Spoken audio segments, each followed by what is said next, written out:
इस क्वेश्चन में देखिए, for the thermal decomposition of N2O5 at constant volume the following table can be form. देखिए, thermal decomposition का sign ये होता है, जब t इक्वल टू 0 है तो टोटल प्रेशर 0.6 है, और जब t इक्वल टू 100 सेकेंड है तो टोटल प्रेशर x है। आपको x की वैल्यू बतानी है।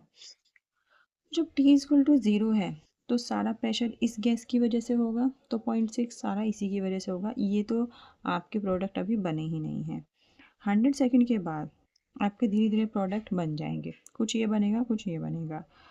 तो अगर 2 मोल्स है तो 2 मोल्स इसके बनेंगे और 1 मोल इसका बना। तो सपोज इसका प्रेशर में जो रिडक्शन आया हुआ x आया, तो इसमें कितना इंक्रीज होगा, x उसी रेशियो में होगा, x x। और सिंस इसका रेशियो इन दोनों के रेशियो से हाफ है, ये 1 मोल है ये 2 मोल है, तो यहाँ पे जो आपका प्रेशर जनरेट होगा ऑक्सीजन की वजह से वो x/2 एटमोसफियर होगा, राइट। तो एट 100 सेकेंड आपका पी टोटल कितना होगा, तो पी टोटल आपका होगा 100 सेकेंड में this plus this plus this and 0.6 minus x plus x/2, ये कैंसिल हो जाएंगे, ये हो जाएगा 0.6 प्लस x/2, राइट। अब आपको देखो, अब आपको रेट कांस्टेंट ये दिया है, इसमें देखिए रेट कांस्टेंट की यूनिट क्या है, सेकेंड इनवर्स, यानी कि जो रिएक्शन है ये फर्स्ट ऑर्डर रिएक्शन है, ठीक है। और फर्स्ट ऑर्डर रिएक्शन के लिए क्या आपकी समीकरण होती है, ART is equal to 2.303 log PT upon PT minus x.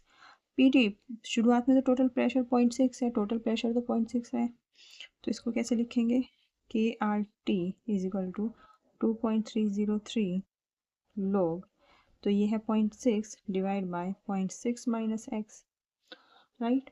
इसको अब देखिए, अब आप के आर की वैल्यू रख दीजिए जो आपको गिवन है, तो के आर की वैल्यू है 4.606 इंटू 10⁻⁻², और यहाँ पे टाइम कितना है, टाइम आपका है 100 second into 100 is equal to log 0.6 divide by 0.6 minus x.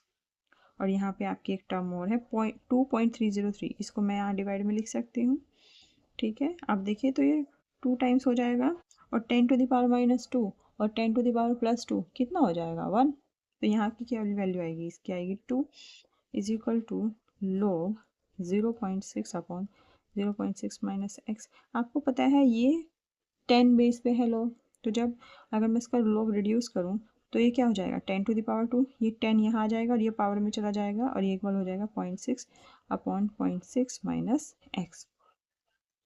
जब आप इसको सोल्व करोगे तो आपकी x की वैल्यू आएगी 0.594, तो P टोटल कितना आपका हो जाएगा, P टोटल हो जाएगा जब रिएक्शन हो जाएगी आपकी, यहाँ से देखिए ये रहा P टोटल 0.6 प्लस x की वैल्यू 0.594 डिवाइड बाई 2, ये हो जाएगा आपका 0.897 एटमॉस्फेयर, या फिर आप इसको लिख सकते हो 897 इंटू 10⁻⁻³ एटमॉस्फेयर।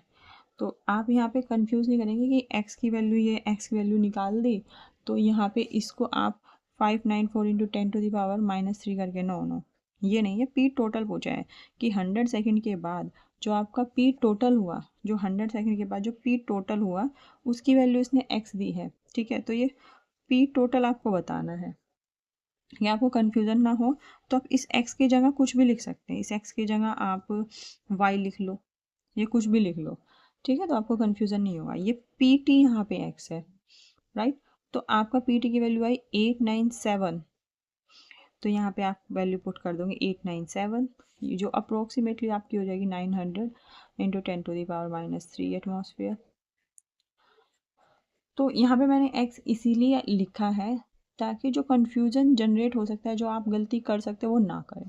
ये x और ये x डिफरेंट है, ये x तो रिडक्शन इन प्रेशर है, और जबकि आपसे पूछा है पी टोटल, क्योंकि टोटल प्रेशर एट 100 सेकेंड है x, राइट। तो आई होप आपको क्लियर हो गया होगा। तो इसकी वैल्यू आएगी आपकी 897 इंटू 10⁻⁻³ एटमॉस्फेयर।